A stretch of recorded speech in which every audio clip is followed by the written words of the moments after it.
주님께서 여러분과 함께 마테오가 전한 거룩한 복음입니다. 주님의 말씀입니다.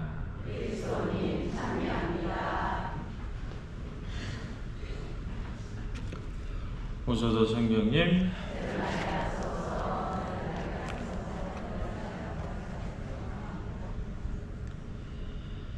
오늘은 한국 성직자들의 수호자 성 김대건 안드레아 사제 순교자 주길입니다. 여러분들 혹시 김대건 안드레아 세례명 가지신 분 계세요? 네, 박수 한번 쳐주세요. 김대건 신부님 모르시는 분 안 계시죠? 그렇죠? 네, 김대건 신부님 모르면 천주교 한국 천주교 신자라고 할 수 없을 겁니다. 그런데 우리가 알다시피 김대건 신부님은 25살에 신부님 되셔서 10개월도 안 돼서 잡히셨죠. 그래서 26살 나이에 순교하셨습니다. 그러니까 사제로서 어떤 무슨 여러 가지 사목을 했다거나 아니면 엄청나게 사제로서 대단히 많은 이들에게 무언가 사제로서의 삶을 보여주셨던 분은 분명히 아니었던 것 같습니다. 그런데 우리는 사제들 하면은 제일 먼저 떠오르는 게 김대건 신부님을 떠올리거든요. 왜 그렇게 떠올릴까 한번쯤 생각을 해보면 단순히 그분이 우리나라 사람으로서는 첫 번째 방인 사제여서는 아닙니다. 왜냐하면 단순히 방인 사제였다라는 그 부분 하나가 우리에게 그만큼 어떤 큰 영향력을 주지는 않기 때문에 그렇습니다. 김대건 신부님 보면은 여러분들 잘 알다시피 아주 소년 시절에 신부님에게 발탁되어서 최양업 신부님과 어쩔 수 없이 돌아가셨던 최방재 신학생과 더불어서 중국으로 유학을 떠났죠. 그래서 엄청나게 고생을 했는데 그 중에 가장 먼저 부제품을 받고서 한국 땅에 들어왔다가 다시 어떻게 신부님들 그때 이제 주교님이죠. 페레올 주교님하고 다블리 나중에 이제 주교님 되신 다블리 신부님을 모시고 배를 타고 들어오죠. 그래서 아주 천신만고 끝에 도착을 해서 강경 지방에 있는 그 화산 거기에 이제 포구에 내렸다라고 흔히 이야기를 하고 있습니다. 부제품 때부터 신부님들을 모시고 입국한 어떤 우리 신부님이시죠. 그러니까 그 같이 들어오셨던 페레올 주교님이 봤을 때는 무슨 생각이 들었었냐면 자기네들은 프랑스 사람이고 외국 사람이고 겉으로 드러나게 다니기가 어렵단 말이죠. 근데 유일하게 사제였고 중국말에도 대단히 능통하고 한국 사람이고 그런 사람이 딱 한 명 김대건 안드레아 사제밖에 없었던 거예요. 그런데 당대에 있어서 한국 교회는 제일 부족했던 게 누구였냐면 성직자들이었거든요. 근데 성직자들, 방인 성직자를 양성하기에는 시간이 엄청 오래 걸리니까 파리 같은 곳에서 말 그대로 불란서에서 선교사들이 들어와야 되는데 그를 잘 데리고 올 수 있는 사람이 누구였느냐? 김대건 안드레아 사제밖에 없다고 생각을 했던 거예요. 그럼 여기서 제가 한번 여쭤볼게요. 천신만고 끝에 사제가 돼서 들어온 대한민국의 유일한 방인 사제를 선교사들을 데려오는 데 썼어야 됐을까요? 아니면 그 수천 명, 수만 명의 말 그대로 갈급함, 성사적 갈급함, 하느님의 말씀에 대한 갈급함에 사제만 오매물만 기다리고 있었던 한국의 신자들을 위해서 삼옥지에 파견을 하는 게 옳았을까요? 전자였을까요? 후자였을까요? 어떻게 생각하세요? 선교사들을 데려오는 게 더 급선무였을 것이다. 아니다. 우리 신자들한테 파견하는 게 급선무였을 것이다. 왜 그랬을까? 근데 이제 결론은 전자였죠. 그리고 대단히 안타깝게도 그렇게 흔히 두만강 루트, 압록강 루트 이런 식의 표현을 하던데 거기에 갔다가 신부된 지 10개월 만에 붙잡혀서 세남터에서 순교하시게 되잖아요. 왜 그랬었을까 곰곰이 생각을 해보면 페레올 주교님이라는 불란서 사람인데, 페레올 주교님이 나중에 이제 최영업 신부님하고 메스트리 신부님이 들어오는 것이 못 들어오게 되는 것에 엄청나게 크게 좌절을 했다고 그래요. 그래서 무슨 이야기까지 하냐면, 평화방송 그 신문 읽어보면 세실 함장이라고 흔히 이야기하는 영국군, 때로는 프랑스군, 그런 군인들을 동원한 무력 행위를 통해 가지고 압력을 넣으려고 생각까지 했었다라고 이야기를 합니다. 어떤 부분이 있냐면, 제국주의적 사고관을 가지고 있었던 신부님이었던 거예요.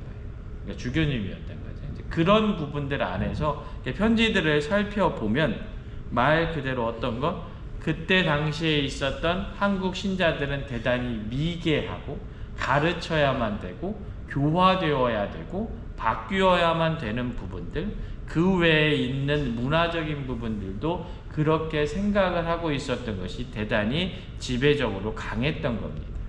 그래서 서구 열강들이 식민지를 개척하면서 가톨릭을 뿌리내릴 때 어떻게 합니까? 원주민들을 학살하는 경우들이 대단히 많이 있잖아요. 그렇죠? 그런데 그런 부분들을 개화라는 명목으로 합리화시키는 경우들이 대단히 많았었죠. 제국주의적 안에서 대단히 잘못되어 있었던 사고방식 중에 하나였습니다. 훗날 최영업 신부님이나 메스트레 신부님은 그런 곳에서 교육을 받았었지만, 그것으로 말미암아 선교의 순수성이나 복음 선포가 방해를 받아서는 안 된다라고 이야기를 합니다. 어찌되었든 페레올 주교님의 이와 같은 사고방식은 결국에 어떻게 됐느냐, 10개월밖에 안 된 김대건 신부님을 죽음으로 내모는 결과를 가져올 수밖에 없었던 것으로 보여지게 되는 겁니다. 페레올 주교님이 뜻하던 바를 모르는 것은 아니었으나, 한국 사람의 입장에서 첫 번째로 신부가 된 분이 10개월 만에 돌아가신다라는 것이 너무나 안타깝고 안쓰럽잖아요. 그렇죠?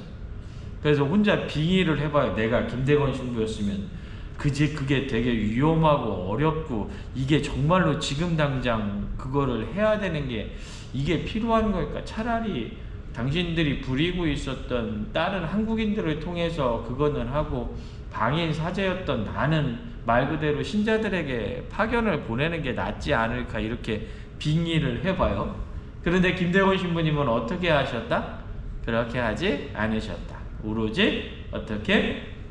페레올 주교님의 말씀에 순명하셨다라는 겁니다. 여기서 하느님의 뜻이 드러나는데, 아무리 어처구니 없었던, 아무리 상식적으로 생각해도, 또 때로는 그때 당시에 있어서 비판받아야 될 사고방식 안에서의 결정의 부분이었다 하더라도, 하느님께서는 그것을 어떻게 만드셨다? 당신의 뜻으로 변화시키신다. 그래서 어떻게 우리에게 있어서 김대건 신부님이라는 가장 훌륭한 사제요 순교자를 우리에게 만들어 주셨다.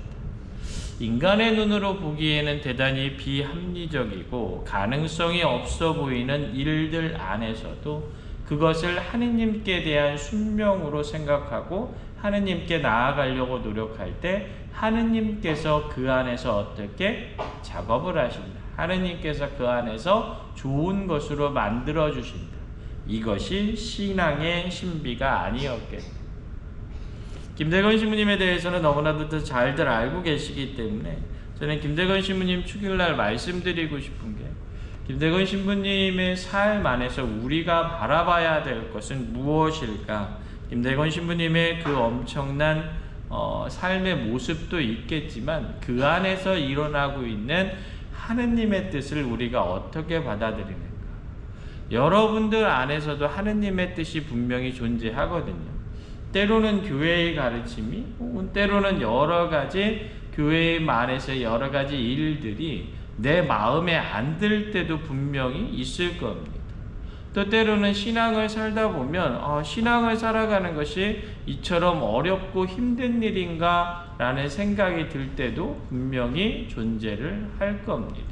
그런데 그럴 때마다 합리적인 것이 우선이고 타당성이 존재하는 것이 우선이다라는 생각으로 그렇게 재단을 하면서 내가 원하는 방식대로 살다 보면 문제가 뭐가 발생을 하냐면 하느님의 뜻이 잘 이루어지지 않는 부분이 등장을 한다라는 거예요. 그래서 우리 안에서 늘상적으로 신앙생활을 할 때는 때로는 어려움이 다가오기도 하고 때로는 이해 못하는 일들이 있는다라고 할지라도 그것을 어떻게 내가 하느님께 맡기는 순간 하느님께서 그것을 당신의 뜻으로 변화시켜 좋게 만들어 주실 것이다 라는 것을 생각해야 된다는 겁니다. 그것이 가톨릭의 믿음이다 라는 겁니다. 어떻게 이해가 되십니까? 이해가 되시면 다행입니다. 그런데 시대가 변하면 변할수록 이해를 잘 못해요. 시대가 변하면 변할수록 김대건은 왜 그랬을까라는 의문이 더 들어요. 시대가 지나가면 지나갈수록 잘못된 결정이었다, 비합리적인 결정이었다, 옳지 못한 행동이었다, 오히려 더 그가 살아서 20년을 더 사목했으면 얼마나 수많은 사람이 더 신자가 됐을까, 그것이 하느님의 뜻이었을 것이다 라고 생각하는 경향이 높아집니다.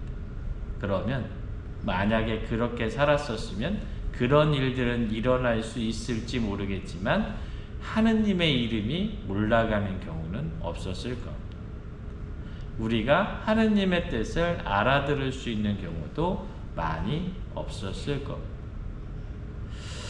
한국 성직자들의 수호자 성 김대건 안드레아 사제 순교자 주기를 지내면서 과연 우리는 우리의 삶 안에서 하느님의 뜻을 얼마만큼 받아들이고 있는가?